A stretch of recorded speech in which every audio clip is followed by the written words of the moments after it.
é o caminho, por exemplo, do voto do Kim ontem. Ontem o nosso deputado federal, ele votou e discursou contra o tal do fim da escala 6x1. E aí tu, nossa, como ele é mau, não é mau. O governo está enganando os trabalhadores, o governo está falando para as pessoas que as pessoas vão trabalhar menos e vão ganhar igual, é mentira. É mentira, o mercado se autorregula, muita gente vai perder emprego, muita gente vai ganhar menos, muita gente vai cair na informalidade e ele está avisando mesmo tomando porrada. Esse tipo de postura destoa da postura, por exemplo, do resto da direita. Tem a direita bolsonarista que gosta muito daquele tal de Nicolas. Aquele Nicolas é um farsante, ele foi lá, fez um monte de pirueta e votou com o governo Lula a favor aí do fim da escala 6x1. Então, nós somos o grupo político que fala a verdade amarga para as pessoas, não se importando com as consequências. Deve ter pessoas que estão nos ouvindo aqui, falando, mas Renan, isso é mal. Não, eu gostaria muito que todo mundo pudesse trabalhar menos e ganhar mais. Agora, eu também gostaria de comer, sei lá, um bolo de chocolate todo dia e não engordar. A realidade, ela existe. Eu não vou negar a realidade. Eu estou falando para as pessoas. A realidade é que vai dar problema. Vocês querem ouvir a verdade ou vocês querem que eu minta para vocês? Eu não vou mentir. Não é nem do meu grupo, nem de mim, do meu jeito de ser, vamos dizer, ficar mentindo para iludir as pessoas e tomar voto delas. Então, esse é o nosso perfil. E isso nos torna muito diferente dos demais. É trazer a mensagem amarga e trazer também a mensagem de esperança, mas através de coisas execuíveis que possam ser realidade, é o que nos torna diferente dessa massa de populista e picareta que tem por aí. Que representação hoje o partido, né, o movimento, digamos assim, tem no Congresso hoje, Renan? Hoje tem um deputado federal aqui em Kataguiri. O Kataguiri. Assim, muita gente se ofereceu para vir para o partido, mas a proposta que eles faziam era a seguinte: olha, eu vou pro partido, mas vocês me dão um diretório do partido no meu estado e eu toco ele aqui. Eu falei, não. Muito jovem coletou assinatura no teu estado, centenas em vários estados, para chegar no fim do dia um cara que não tem nada a ver com isso e ficar dono do partido num lugar. Eu não vou fazer isso com as pessoas que participaram dessa construção. Eu vou construir com o meu time. Isso seria uma traição com as pessoas. Então nós colocamos apenas quem é prata da casa. Tá certo. Você está com uma proposta de percorrer os pequenos municípios, as cidades pelo interior do Brasil, com motorhomes, é isso? Fala um pouquinho. É isso mesmo. É isso? Fala pra gente aí. Eu estou terminando de levantar agora doações para pegar um motorhome. Eu estou rodando de carro, por exemplo. De carro ainda. Então, por exemplo, eu vim para Bahia de avião, mas de avião eu peguei um carro alugado em Salvador e aí estou fazendo todo o trajeto. Camaçari, Feira, vim descendo, fui para Ilhéus, Itabuna, agora Teixeira, vamos para Porto Seguro e de carro. Mas eu tenho que voltar para São Paulo, tem todo assim, de carro tem uma logística piorada, eu tenho que parar no hotel. Com o motorhome, é hotel e carro ao mesmo tempo. Então, à noite, a gente pode fazer deslocamento, enquanto eu durmo, por exemplo, a equipe está dirigindo, então a gente consegue rodar o Brasil mais rápido. Então, é uma das coisas que a gente quer.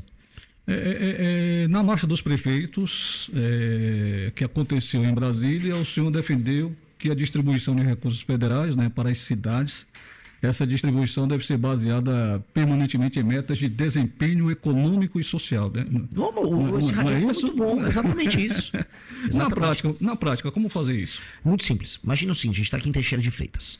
As pessoas vão ter um painel. Sabe quando a pessoa está assistindo um jogo de futebol, aí vai acaba o primeiro tempo e mostra quantos chutes a gol tiveram, quantos gols fizeram, quantos dribles um jogador teve? Isso, é estatística. Estatística. Né? Então, nós vamos fazer o seguinte, as pessoas vão ter acesso, todo mundo, a um painel de desempenho do município. Olha, se o município foi bem na área de educação, foi bem na área de saúde, se ela foi bem na área de segurança, se ela aumentou a atividade econômica. Se ela vai bem, ela ganha pontos.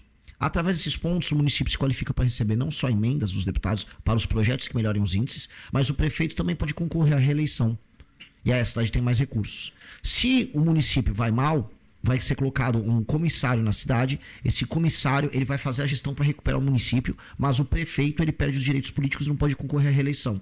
Por quê? Aí o bom prefeito, o prefeito que está trabalhando pelas pessoas, ele cresce. A carreira política dele até vai bem, porque eu fico feliz que um prefeito que vai bem tem uma grande carreira política, porque significa que ele vai fazer bem para as pessoas. E o prefeito que vai mal, fica sem direito político. Essa tem que ser a regra.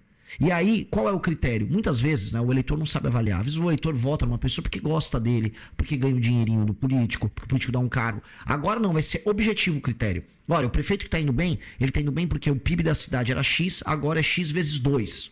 Ele aumentou a atividade econômica. Perfeito. Bom ponto para o prefeito.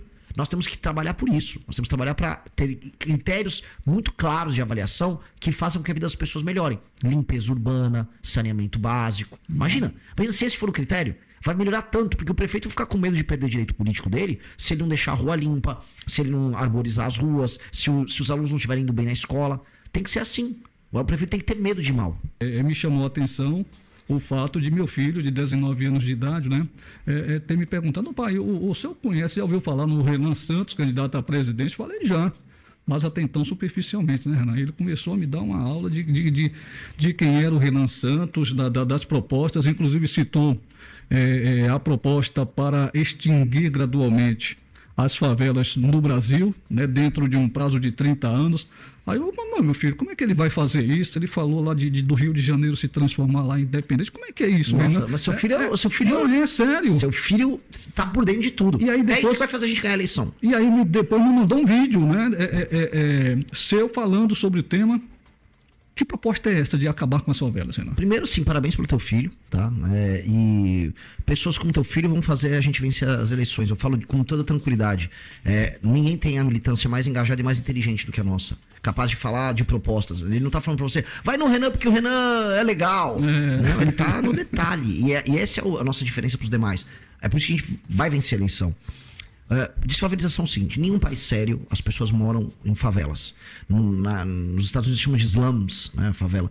Favela é uma organização social horrenda, sem saneamento básico, em que as pessoas vivem de maneira bestializada, tomado pelo crime, com mau cheiro, com casos mais, vamos dizer, mais evidentes de tuberculose, porque tem muito mofo por causa da proximidade das casas, com gravidez na adolescência numa taxa muito mais alta. Ou seja, a favela é um erro. O Brasil começou a achar que é parte da nossa cultura ter favela, muito por conta daquela propaganda imunda lá do Rio de Janeiro. O Rio de Janeiro adora ficar exportando. Ai, não, a gente é favela. Favela é uma ova. Eu não sou favelado e eu não quero que ninguém seja favelado. Pois bem, nós precisamos fazer um grande plano de regularização fundiária e infraestrutura para transformar o que hoje a gente chama de favela em bairro, para tirar as pessoas que estão em áreas de risco e colocar elas em condomínios de prédios, para que esses condomínios de prédios e para que essa reurbanização seja feita também com lei e ordem. Ou seja, o que eu chamo de lei e ordem? A pessoa não vai poder refavelizar, pegar a casa que eventualmente foi paga pelo contribuinte para que ela possa morar e refavelizar ela. Ela perde a propriedade daquilo, ela vai ter que respeitar a arquitetura da casa que foi oferecida para ela. Ela vai ter que respeitar a rua, não vai poder ter pichação, vai ter câmera na rua, vai ter escola próxima. A gente vai dar cidadania para as pessoas e vai trazer para as pessoas o comportamento cultural de alguém que saiu da favela. Vai ser imposto lei e ordem, assim como vai ser trazida para as pessoas cidadania. Porque quando você vive numa organização social que é a da favela, você se faveliza mentalmente. Como eu te disse, gravidez na adolescência, promiscuidade. Infelizmente as pessoas da favela não conseguem se proteger culturalmente de um caldo cultural horrível que é criado ali. E que a mídia fica falando, nossa, isso é lindo, isso é bacana. Isso é horrível. Então a gente está falando aqui de coisa de, vamos colocar, 8% da população brasileira que vive em favela. 16 milhões de pessoas. Algumas são, vou colocar, favelas de barraco de madeira. Isso aí vai ter que ser tudo derrubado. Aquele terreno livre, se tiver em área de manancial, vai ter que tirar as pessoas dali e vai ter que montar predinhos ou casinhas fora para que essas pessoas vão ver de maneira digna. Outras, já tem um bairro estabelecido, um local plano, por exemplo, a gente tem que readequar a casa, é o caso mais barato. Vai ter que abrir vias de passagem entre todas as casas para que ambulância possa passar, carro possa passar, para que tenha meio fio, para que a gente tenha arborização, tem escola que tem delegacia de polícia. A gente vai fazer zonas econômicas especiais nesses lugares para que comerciantes e empresas se instalem ali, para que tenha emprego ali próximo. A gente vai fazer tudo isso em parceria com a iniciativa privada, ou seja, a iniciativa privada faz as obras e o espaço que a iniciativa privada consegue economizar. Porque a gente sabe muito bem que a favela, por mais que tenha algum grau de verticalização, ela, se você faz prédio, você ocupa espaço. E você, desculpa, se você faz prédio, você libera espaço. Liberando espaço, a gente pode fazer um shopping center ali, a gente pode fazer um espaço para atender comercialmente aquelas pessoas e a iniciativa privada investir e lucrar com isso. Assim a gente traz dignidade para as pessoas de maneira economicamente viável. Pois bem, a gente tem que fazer isso não em 30 anos, em 10 anos. Eu quero em 10 anos não ter mais favela. 10 anos não ter mais favela no Brasil. E não é difícil. A China fez muito mais em muito menos tempo. A China fez habitação para centenas de milhões de habitantes. Centenas de milhões em um período mais curto de tempo. Então, nós podemos. A gente tem que voltar a ter essas grandes ambições. O Brasil perdeu a ambição de qualquer coisa. A gente não consegue entregar uma obra no prazo. As nossas ruas são feias, as nossas cidades são horríveis. Desfavelizar é uma forma da gente tornar o brasileiro civilizado. A gente está criando uma massa de jovens incivilizadas. E é obrigação do Estado resolver isso. No campo da segurança pública, Renan, o senhor falou, né, o senhor defende aí uma postura de o que a gente chama aí normalmente de tolerância zero, né? O uso do chamado direito penal do inimigo contra membros de facções criminosas.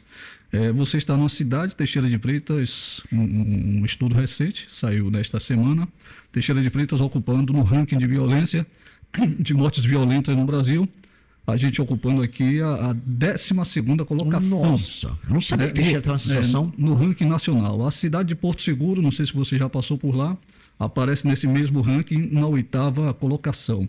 Nós temos aqui um grave problema de conflitos agrários em nossa região extremo sul baiano. Na segurança pública e com relação a esta questão dos conflitos no campo, que proposta você tem, de que forma você acompanha? Vamos lá, primeira coisa, vocês sabem, eu peço que o ouvinte entenda que os assentamentos de reforma agrária no Brasil foram um fracasso. A produtividade dos assentamentos é mínima. Portanto, não haverá absolutamente nenhum caso novo de reforma agrária no Brasil, enquanto a gente não aumentar a produtividade daquelas pessoas que foram assentadas. Senão, o recado que a gente está passando é o seguinte: a gente vai tirar a terra de alguém e vai dar essa terra para uma pessoa que não está trabalhando a terra. E aí ela não cumpre o tal do fim social, da função social da propriedade, que é uma mentira, não deveria existir isso na Constituição, mas na prática, já que existe, vamos então obrigar que os assentados cumpram. Então não vai ter mais conflito fundiário, nós não vamos fazer nenhuma demarcação de terra indígena, nós vamos parar todos esses processos e toda essa guerra que é construída contra o agricultor vai ser parada. Pelo contrário, eu vou para cima das ONGs internacionais que financiam isso, eu vou para cima de toda e qualquer falsificação com relação a essa questão de terras indígenas e de homem branco, sei lá, um homem branco meio pardo que nem tem índio na composição étnica dele e bota um cocar, eu sou índio, vou invadir essa terra. Não vai, ele vai invadir, é uma boa cela na cadeia se vir resolver aprontar. Esse vai ser o papel do nosso governo, vai acabar essa questão fundiária e eu sei como isso atormenta as pessoas aqui no sul da Bahia. Segunda coisa que é bem importante colocar: combate a crime organizado, ela será feito em muitos ângulos, mas o principal é a imposição da lei da ordem e da autoridade do Estado por meio da violência. O Estado vai agir utilizando a ferramenta da violência contra quem está usando violência contra as pessoas. Então, se você que está nos ouvindo aqui é membro de uma facção criminosa aqui em Teixeira de Freitas, já que é uma cidade tão violenta, deve ter algum vagabundo ouvindo. Vagabundo, presta atenção. Eu vou pegar você. Se você tentar reagir, você será morto. E você vai ser morto já ano que vem. Então é bom que você já faça seus planos esse ano, sabe, se despeça da sua mãe, fala com os teus familiares, porque se você continuar na atividade delituosa e resolver aparecer um dia armado, você será devidamente furado. Esse é o primeiro ponto. Segundo ponto: se entregou, o vagabundo que está nos ouvindo, tá tudo bem. Você vai ficar 20, 30 anos na cadeia, porque as nossas leis penais vão aumentar e não vai haver progressão de pena, que a lei de execuções penais será alterada para a gente não ter mais a famosa progressão, a famosa saidinha. Então, a tua vida, se você tá ouvindo que é um bandido, prepare-se, tente me matar, como muita gente fica me ameaçando, porque eu chegando ao poder e eu tô subindo nas pesquisas, bicho vai pegar. E precisa ser assim. Eu vou fazer mais presídios. Fica lá, Renan, você vai fazer mais presídios ou mais escolas? Mais presídios. Eu vou fazer mais presídios. Eu preciso fazer com que a escola que exista funcione, e já tem escola suficiente, e eu vou fazer presídios para colocar bandido. Aumentei a lei e ordem, aumentei as punições, eu vou vir com o direito penal do inimigo que o senhor citou, que vem a ser o seguinte: o Estado tratar como diferente quem já se considera diferente. Então, esse membro da facção que estava ouvindo a gente na rádio agora, se ele pertence a uma facção, ele é do bonde dos malucos, ele é do Comando Vermelho, muito simples. Você está em recorrente cometimento de crime por parte da sua facção, então eu não te considero mais um titular de direitos e deveres como um cidadão comum no Brasil.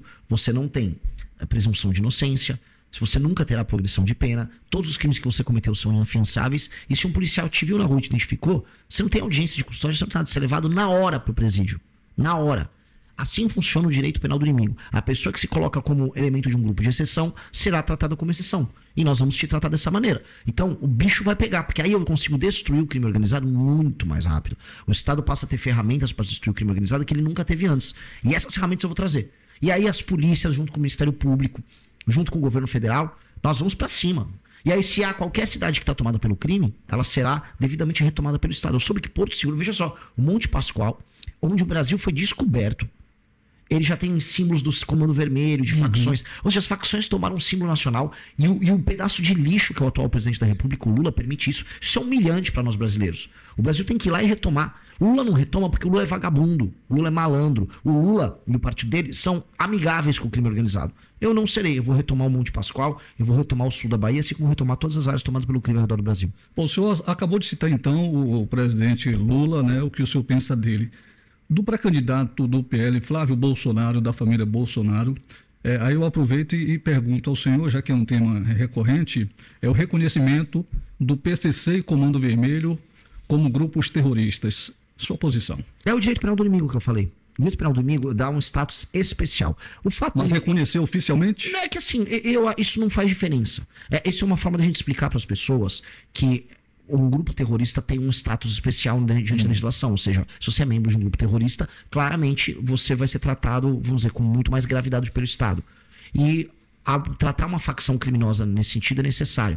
Ele ter um status de grupo terrorista ou não, pro que a gente quer fazer, não faz diferença. Porque a gente já vai impor a punição para ele dessa maneira. Mas vai fazer diferença de ações externas no Brasil? Não faz, porque assim, muita gente na esquerda fala assim, o Donald Trump, ele quer que você reconheça eles como terrorista, porque aí os Estados Unidos vêm e invadem o Brasil. É mentira. Os Estados Unidos reconheciam o ETA na Espanha como um grupo terrorista, eles nunca invadiram a Espanha.